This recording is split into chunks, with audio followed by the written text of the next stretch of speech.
This is Malcolm Nance. He wrote a book called The Plot to Betray America, as well as, what were the two previous? Yeah, Plot to Hack America, Plot to Destroy Democracy, and 6 other books. I mean, Those are just the New York Times bestsellers. let's just dig into. Don't talk straight into it. What? I want to start talking about today, okay? Because something extraordinary which comes out of your world happened today in terms of the murder or the killing of al-Baghdadi. Right. What can you tell us about that capture and killing? It's not really a capture, but they cornered him and killed him. What do you know, or what do you think about that that's not being reported in the news? Well, I was sort of tipped off on it last night by some journalists who were on top of the story. And the Abu Bakr al-Baghdadi operation is, like I said in my previous panel, we owe a debt of gratitude to the men and women of the armed forces and the intelligence community for killing somebody. You know, as we say in my world, there are people who need to be destroyed. There's no reasoning with them. There's no talking to them. Some terrorists just must be destroyed. And Abu Bakr al-Baghdadi was one of those. But I want to correct a few things if you haven't been watching my Twitter feed. As you know, as a former U.S. intelligence professional, I absolutely cannot stand when somebody corrupts history and facts as they exist. Abu Bakr al-Baghdadi, we needed to kill him. We needed him off the stage. But he was not ISIS, and he also was not Osama bin Laden. Osama bin Laden created the entire concept of the global jihad. We're turning the entire Muslim world into an organization where if you weren't with them, you were to be killed. And so his philosophy led to the 9/11 attacks, which bin Laden wanted to do because he wanted America to come back to Afghanistan to fight in a never-ending war and to break us economically. Bin Laden mass murdered 3,000 American citizens after killing several hundred Tanzanian and Kenyan citizens, attacking U.S. warships, and then caused 2 wars, multiple wars actually, which led to 7,000 dead U.S. service members and over several 100,000 dead civilians. Abu Bakr al-Baghdadi was a disciple of al-Qaeda in Iraq, the offshoot organization which was led by Abu Musab Zarqawi. And that was in Iraq in 2003. He was captured when he was sort of a peon. He was the brother of a guy that we really wanted. And we sent him to a prison camp in southern Iraq, Camp Bucca. If any of you guys have been there, I have. And Camp Bucca, we had a joke name for it, the Jihadi Postgraduate School. That's because anyone who went in there was just sat with all these people who would just talk all day about how they killed U.S. service members. And they radicalized in there and became far more religious. And that's where Baghdadi became the number 3 guy in al-Qaeda in Iraq. And then when we killed number 1 and number 2 in a simultaneous meeting, he became the commander of al-Qaeda in Iraq. And by the way, those people who say that Barack Obama invented ISIS, in fact, al-Baghdadi tried to change the name of al-Qaeda in Iraq, which was Arabic, al-Qaeda fil balad al-Rafidain. He changed it. He wanted to do a branding name change, and in 2006, which, if I'm not mistaken, is the 6th year of George W. Bush's administration, he changed the name to the Islamic State of Iraq because they hadn't had Syria at that point. And it just didn't stick. So everybody kept referring to it as al-Qaeda until 2011 when the Syrian civil war happened, and he changed the name to Islamic State of Iraq and Syria. But Osama bin Laden knew that if they created a caliphate, we would just utterly slaughter everyone who came. So his philosophy was not to create a central caliphate and topple a government, take provinces. It was topple entire governments, take over the Muslim world nation by nation.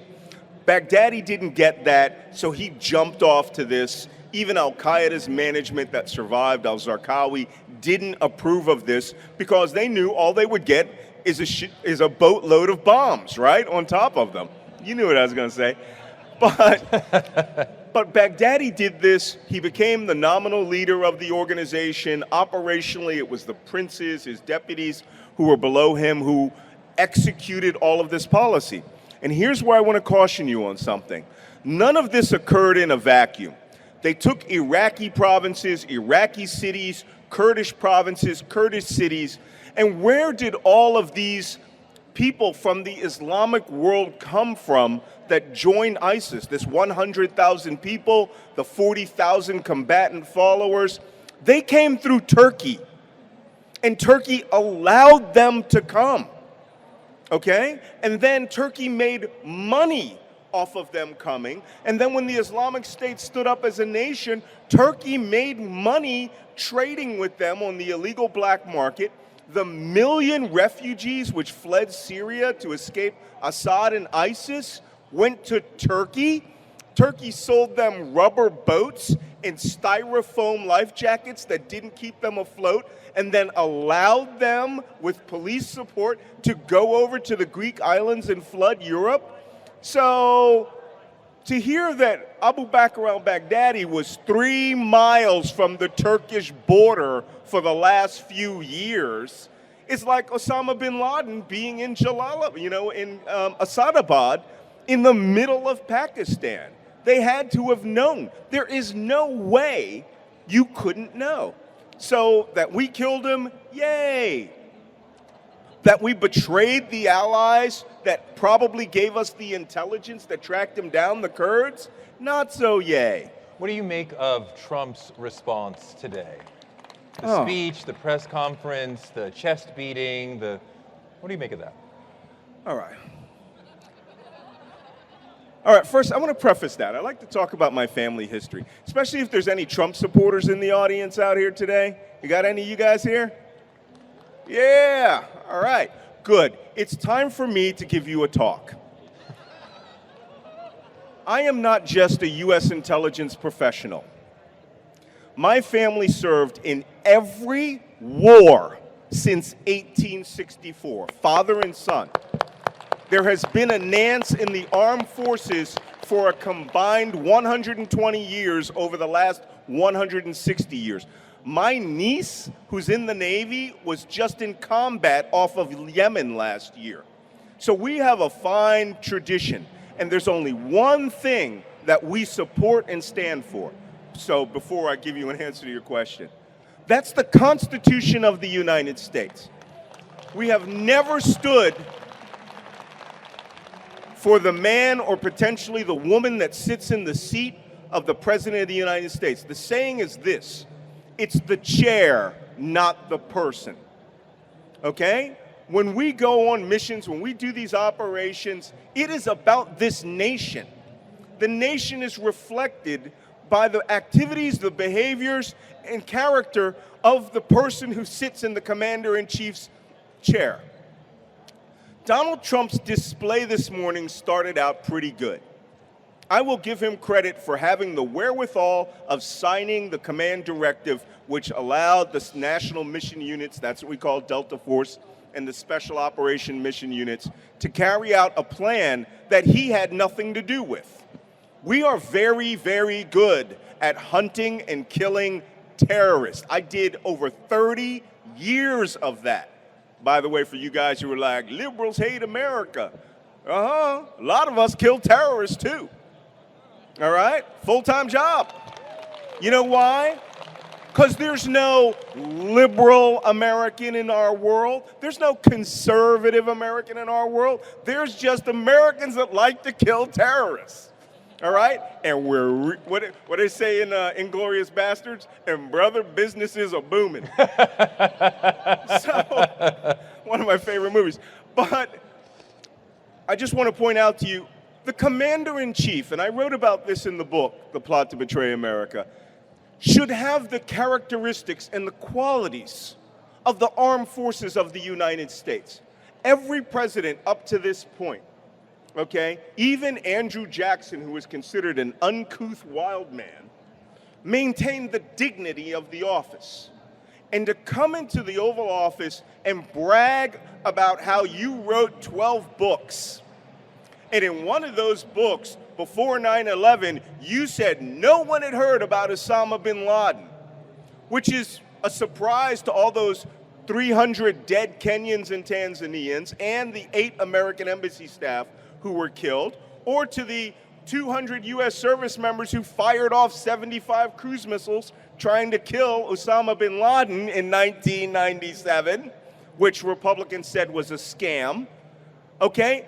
I ran a secret school which trained Tier 1 Special Operations personnel how to operate in vicinity of al-Qaeda operatives on covert missions in third world countries 5 years before 9/11. There was a lot of Osama bin Laden hunting going on that was public and private. But Donald Trump cannot help himself from embarrassing this nation. And this morning's press conference, I said it started out well. If he had stopped after the first paragraph, it would have been awesome. But he had to debase himself and the nation.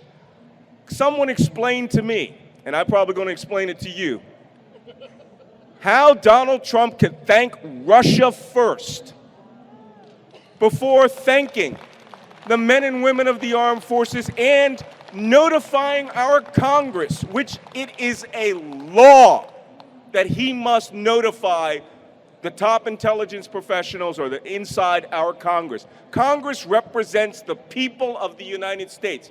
Donald Trump does not care about the rest of the United States, just that 40% that does. So that's why Donald Trump doesn't have the character to even qualify as a security guard in the Air Force at a base at the front gate that does nuclear weapon security. He can't clear himself. So that's my impression of his speech. What's the real reason why he thanked Russia first? And I want to get into the book, but not yet. But What's the real reason why he thanked Russia first today? Because it's in some way, shape, or form, and I wrote about this extensively. You know, when Trump's first contact with Russia was not Russia. It was 1977, and it was the Soviet Union, our James Bond evil villain nation that the United States had been at Cold War with since the end of World War II, when they seized half of Europe and held them as essential slaves under communism. And by the way, this really kills me because every once in a while I'll meet somebody who's conservative. By the way, I used to be conservative. Every once in a while they'll be like, y'all liberals is commie lovers. We don't love an ex-KGB officer. Donald Trump loves the ex-KGB officer. Last year I went to Vladimir Putin's office in Dresden, Germany, where he was a baby spy. And I sat at a table that approximated his desk. And you could just feel, as a baby intelligence officer, he was the guy that had to go out and do the work. And so he learned to manipulate people. He was a human intelligence officer. And his sole job was to look at you, determine your vulnerability, make it look like he was doing you a favor, and make you do his bidding as a spy. Vladimir Putin, as an intelligence professional, saw Donald Trump for what he was. In 1977, the Soviet Union was getting intelligence reports about Donald Trump, who was a millionaire, from the father of his first wife. Under Czech intelligence, they were sending in reports. These reports are on the internet. Ivana Trump's father was the KGB source on Donald Trump from 77 to 88.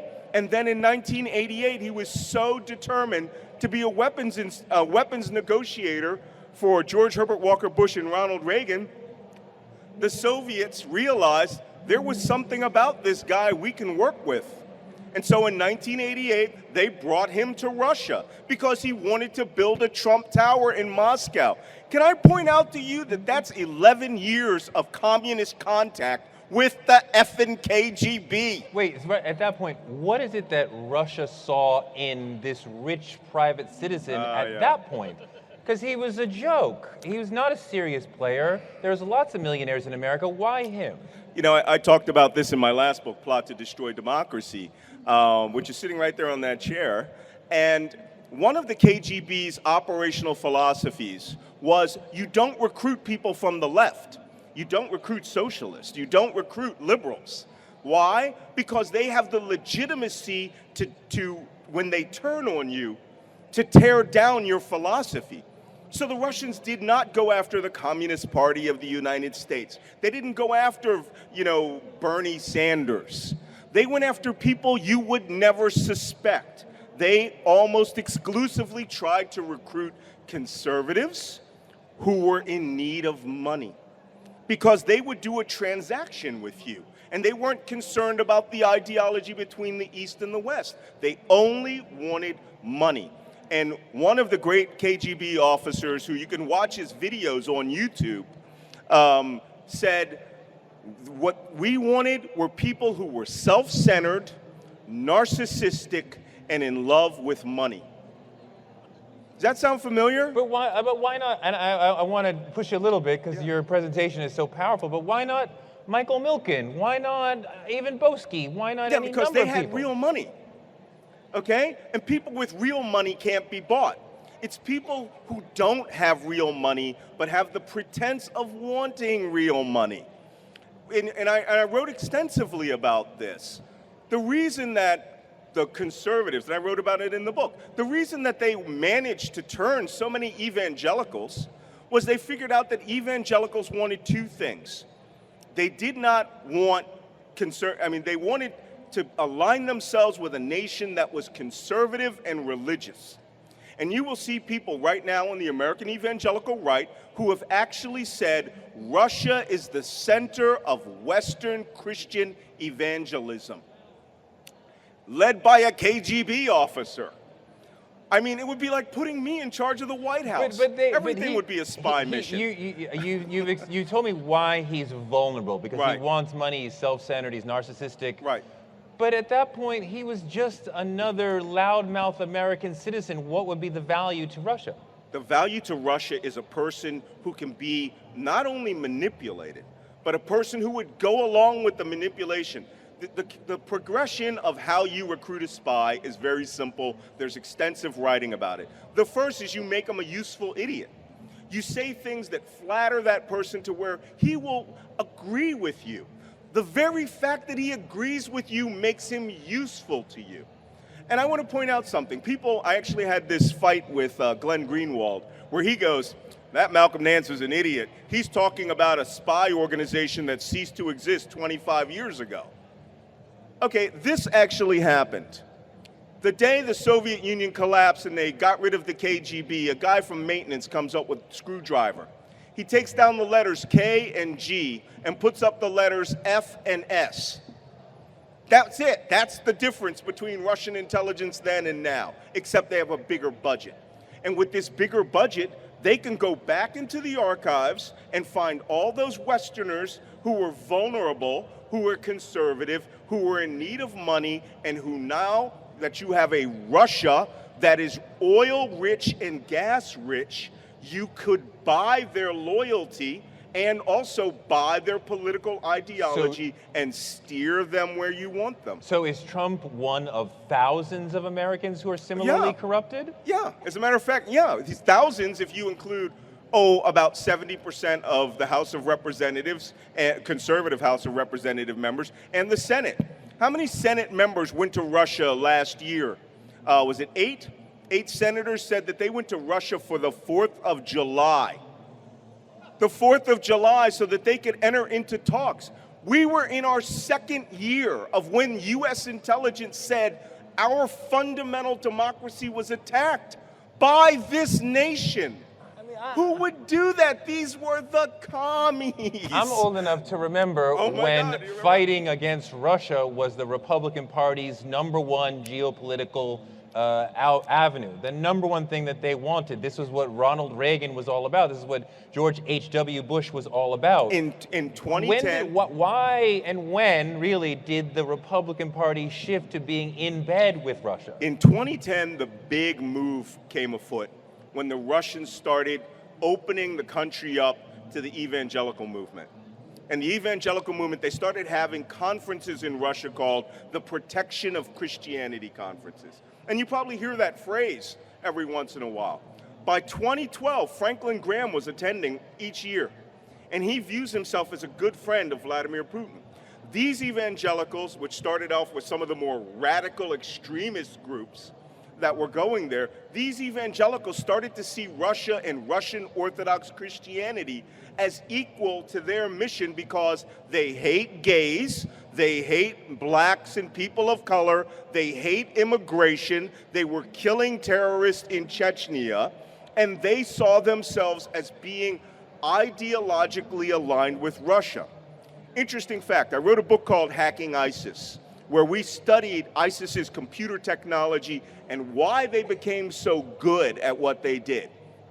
One of the reasons we found was that many of their hackers and many of their online technologists spent decades trying to hack pornography from the West. Because in the Muslim world, you can't get porn. There is this whole belief system, and those of you who might remember the old mail order brides, which came from Russia in the late 1980s. Do you remember that whole, Russian women want to meet you, they're flying over and they'll have a martini in one hand and be in lingerie. We also found that there was this fascination with Russian women amongst evangelical men. And you know what, that sounds so fantastical. I'm gonna list a few prominent conservatives. David Duke, for example, has an apartment in Moscow, which he would loan to Richard Spencer, right? Arguably the biggest neo-Nazi in the United States, whose wife was pro-Moscow Ukrainian. Do you remember the event Pizzagate? Yeah. That was done by a guy named Jack Prosobiec, conservative U.S. Navy officer who got kicked out and was made the urinalysis officer. His wife was pro-Moscow Ukrainian.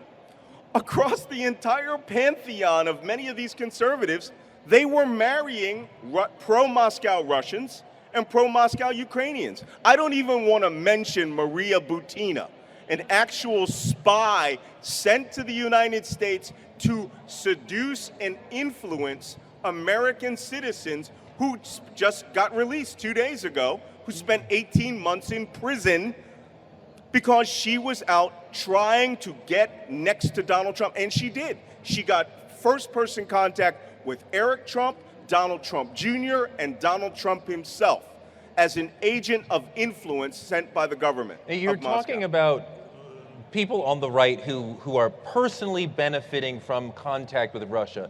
But in the book, you're also talking about conservatives who have no personal benefit to their relationship to Russia. And I want to read this paragraph because it really jumped out at me. Is it about the shmoo?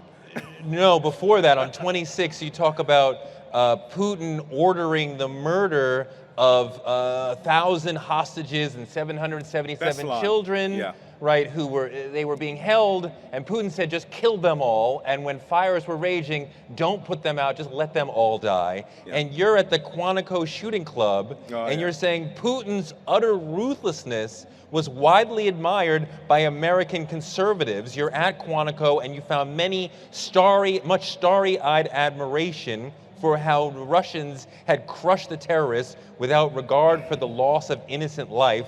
And conservative friends of yours at Quantico are saying Putin's resolve was a sign of a leader they could follow. And from these peers, you see that America needed to be equally as ruthless. Yes. Why are people, even at that level of conservatism, who are getting no personal benefit from Russia, looking at Putin and Russia with starry eyes saying, we need to be more like that? Yeah, this was about 2002, the Beslan massacre. Vladimir Putin came off as a very strong leader because he didn't just kill Muslims. He utterly, ruthlessly crushed them right? And they love this. And it ties in quite easily with the entire desire to hate every Muslim out there. The Muslim travel ban is a good example of that. Now, to me, as an intelligence professional, you might have noticed that I'm African American. My middle name for 20 plus years was black guy that speaks Arabic, because that is how they called on me.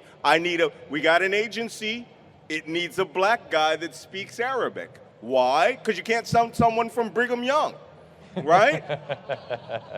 These people fail to understand we are fighting, even today when we kill Baghdadi, in defense of Islam. But they're just so utterly racist that they think all Muslims are these people like Putin was killing in Chechnya, and all you got to do is kill them all and let God sort them out. I literally would go up there and train special operations people, who, by the way, had been in contact with idiots like Dr. Seb Gorka, and I would have to reprogram them, and they'd be like, yeah, screw those Muslims. I go, you know you're going on a mission with Muslims who you will be elbow to elbow with to kill terrorists. So you cannot just lump the entire 1.5 billion people with the Islamic world. And they would go, oh yeah, I guess we can't do that. No, you can't. But the belief that Putin was so ruthless to Muslims became bedrock admiration for many conservatives. Anyone who is in my game knows that you have to be able to get along with anybody, right? You have to be able, I lived in the dirt. I ate goat. I would pray with these guys. I would drink whiskey with these guys, because that's what they do after they pray. And at the same time, I would be the guy who would be allowed to shoot the gun at their wedding. I understand every country from Morocco to Afghanistan. But what I could not understand was why we were being so racist to the people who were actually defending. We just sent 3,000 troops to Saudi Arabia. They're Muslims. So this belief that Putin knows how to handle Muslims and we don't. Donald Trump's speeches where he gave that false story about Pershing, in the Philippines, wrapping Muslims in pigs and all that stuff. That's just racism, y'all. And you know what? You make my job harder. You make the special forces jobs very hard. And even worse, you make the intelligence professionals who are there to keep you safe. You make it 100 times harder if you believe that idiocy. There was one of the points that came up this morning in the news reports around the Baghdadi killing.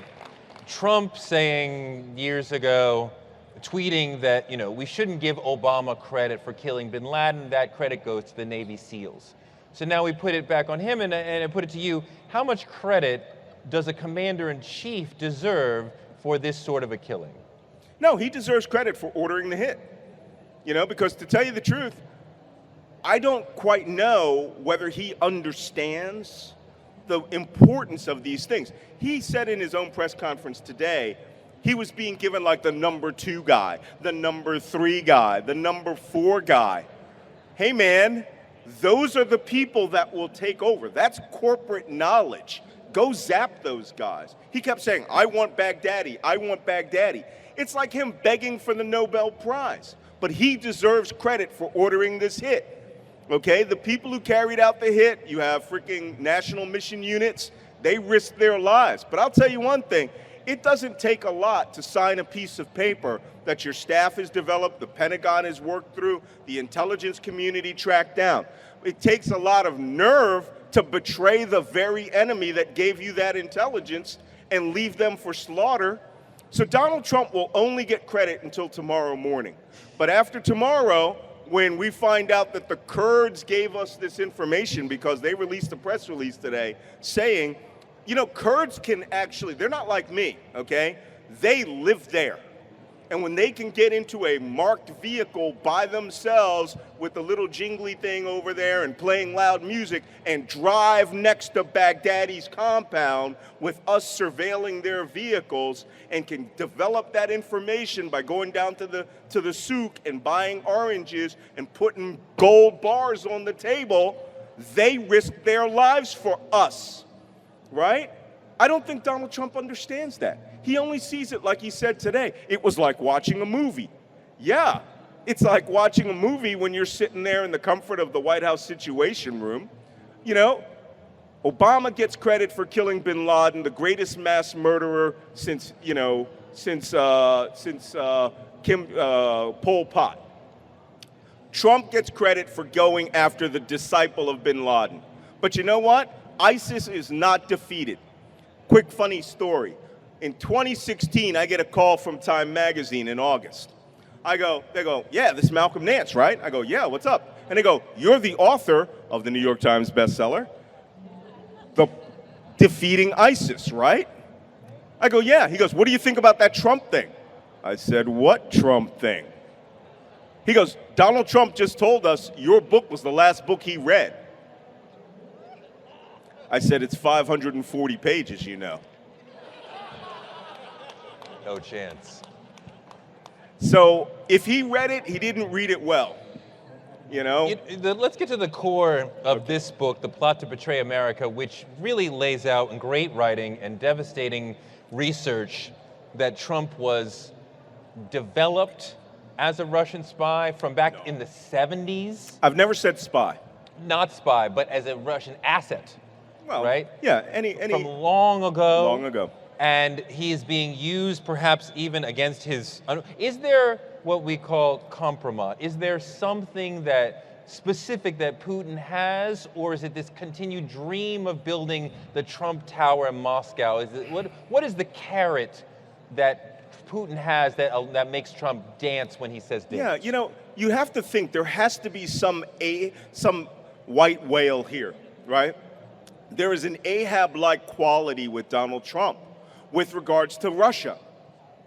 And I don't know if it's just abject admiration, but you know, I say this often on television.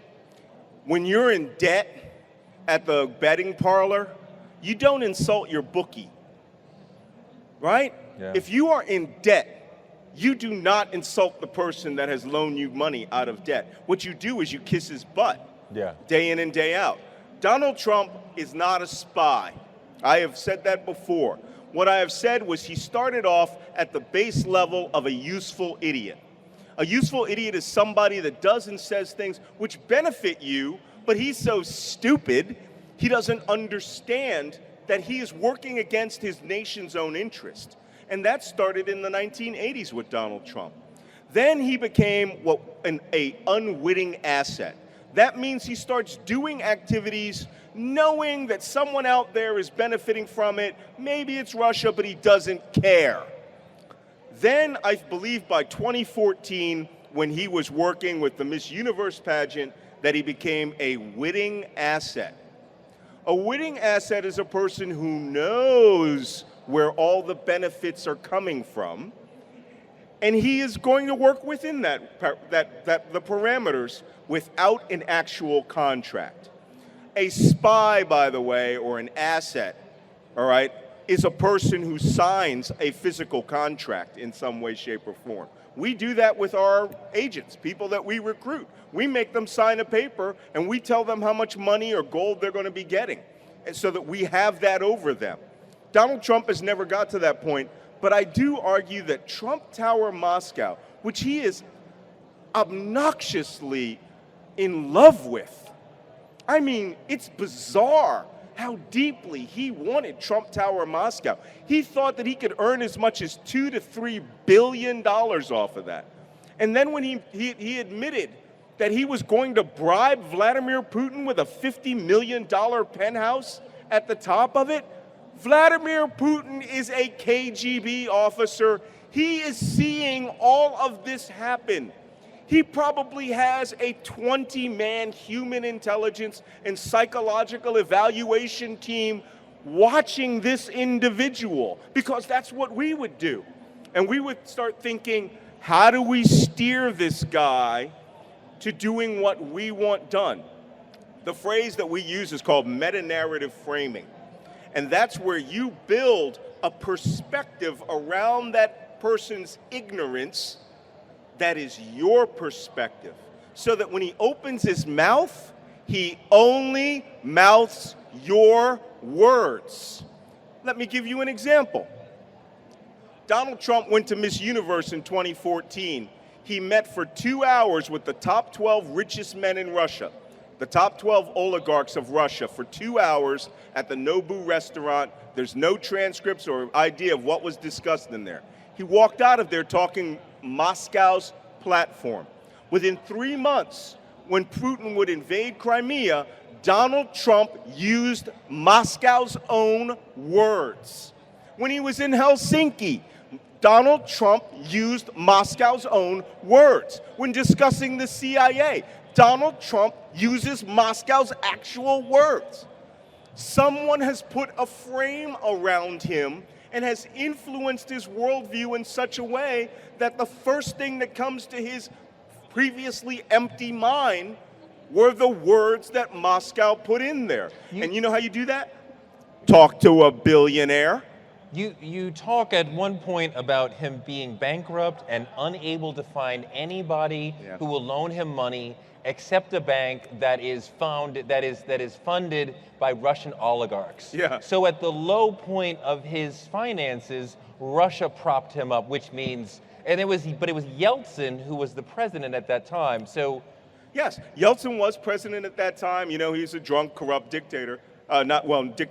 Fledgling, Democrat in the small d sense of the word. But who was the director of Russian intelligence? Putin. Vladimir Putin, ex-KGB officer. If I'm the director of the CIA and I see that the largest near-peer adversary is having trouble, and that within that, one of the most popular people in the country is vulnerable to blackmail or manipulation, I'm going to take that shot. I'm going to come up with the money. The CIA does this, right? When we want to buy a person, here's how it's done. You walk in the room, you say, we're the Central Intelligence Agency, I'm going to start putting gold bars on the table, and you tell me when it's too heavy for you to carry it out the door, right? I've seen intelligence that is godlike because we found that person. But one of our strengths was, we would say, we're going to bring you and your family, and we're going to make sure you can spend that money in Connecticut. Russia doesn't do that. They make you think that anything that happens to them is going to be a financial benefit to you. Russia is run by oligarchs, but led and managed by a KGB director, ex-KGB officer. By the way, Russia today attacked me for saying Putin was a KGB director.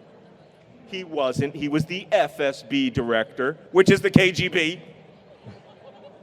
And those people will put that, knowing you're a Westerner, will always lead you around by the gold nose ring of future earnings, right? This is not the Soviet Union anymore.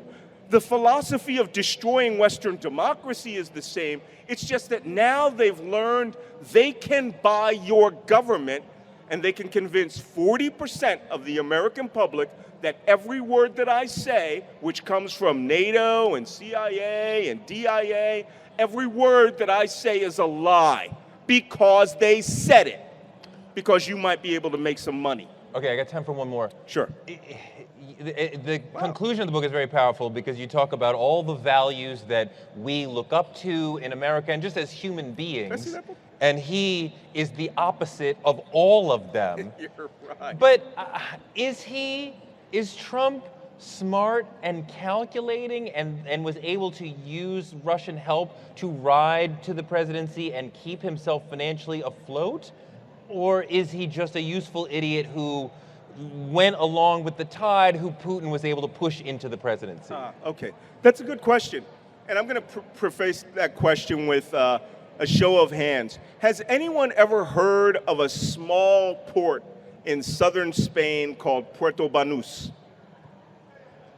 You know where Puerto Banús is? It's near Malaga, right? Just a little south of Torremolinos. Yeah, it's Malaga, by the way. Not Malaga, okay. The town Malaga. Marbella. Let me give you an idea of how rich Marbella is. All the street signs are in Spanish and Arabic. Okay?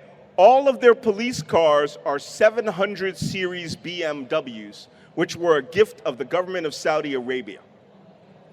Puerto Banús, I went there one day because I actually got landed there off a submarine. Puerto Banús is a mega yacht harbor. I mean, you can't even come in there unless you got a helicopter landing pad on your yacht. Okay? It's an utterly amazing place. The reason I mention this place is because there is a level of money in this world that is above any loyalty to your flag. There is really, there is really a global oligarchy. I call them the globalgarchy.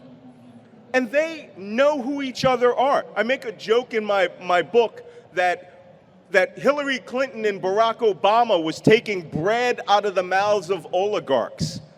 Bread that was being made in an artisanal oven in Monaco every morning and flown to Moscow on a private jet 3 hours before it was served to you in bed every day at the cost of $200,000.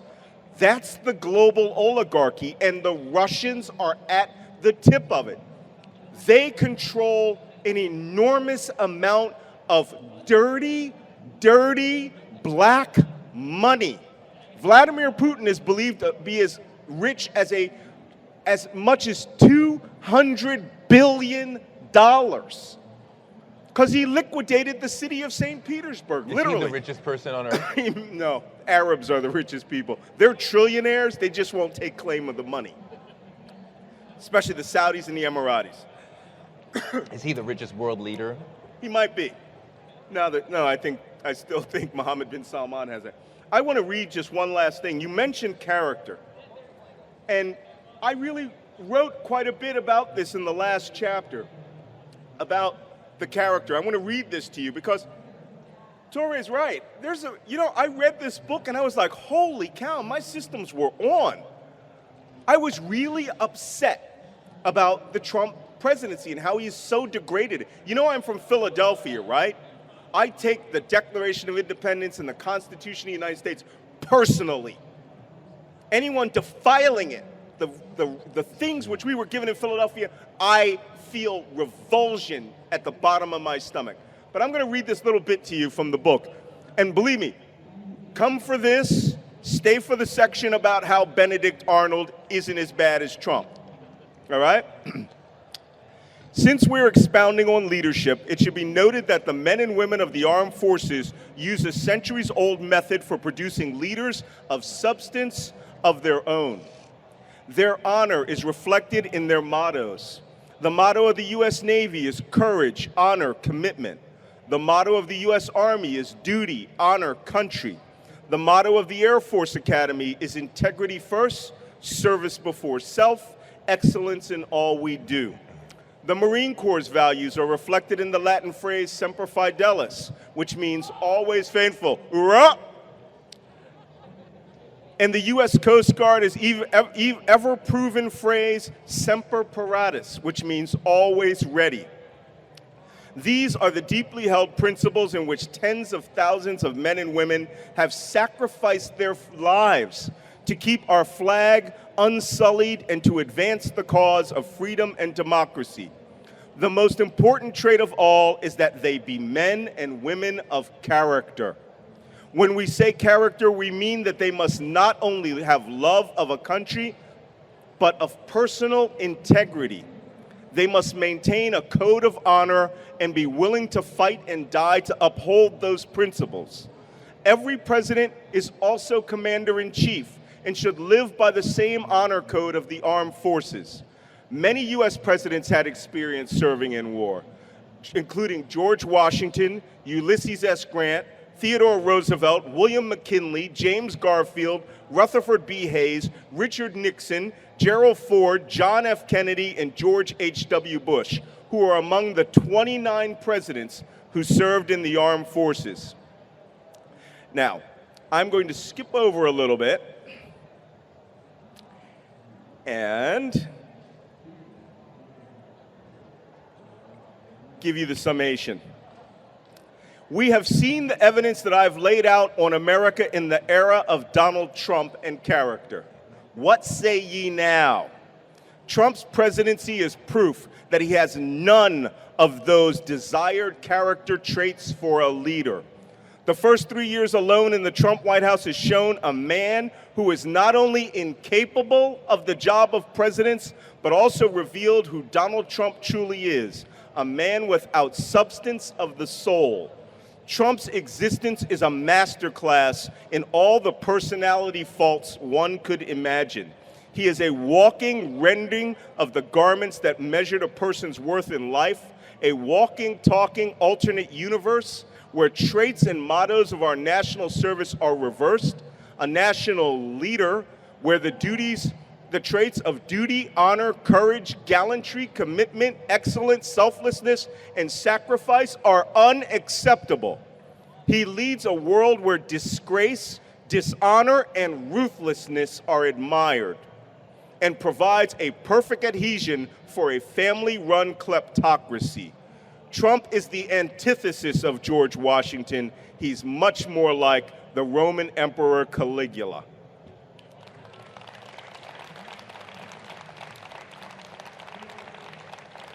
That being said, I want to read one last section that came from Thomas Paine, and it'll be the last part. What's that? But you're going to answer the question. Yeah, what's the question? Is he smart and calculating? No. Or is he just sort of pushed along by the tide? I think he is evil. I think But Donald you can Trump. be evil and Donald, smart. Donald Trump's like a borderline personality disorder person, right? They're clever, they're ruthless, and they will destroy your world. Narcissistic personality disorder is just another variant of that. He is James Bond villain evil. But he is too stupid to understand that there are limits to what he is doing. And so he sees he is master of the universe, and so he thinks he can get away with it. What he is seeing is democracy starting to move as its own guardrail. And that's what brings me to Thomas Paine. Paine wrote in 1776, "The summer soldier and the sunshine patriot will, in this crisis, shrink from the service of their country. But he that stands by it now," and that's you, "deserves the love and thanks of man and woman. Tyranny, like hell, is not easily conquered. And yet we have this consolation with us that the harder the conflict, the more glorious the triumph. We are the people we have been waiting for." And you want to end this nightmare? Because that's what it is. And any of you who say, "I love this man," you love this man, you do not love the Constitution of the United States. Done. There you go. Malcolm Nance, you're a great writer and a great American. Thank you so much. You're welcome. Thank you, guys. Book signing.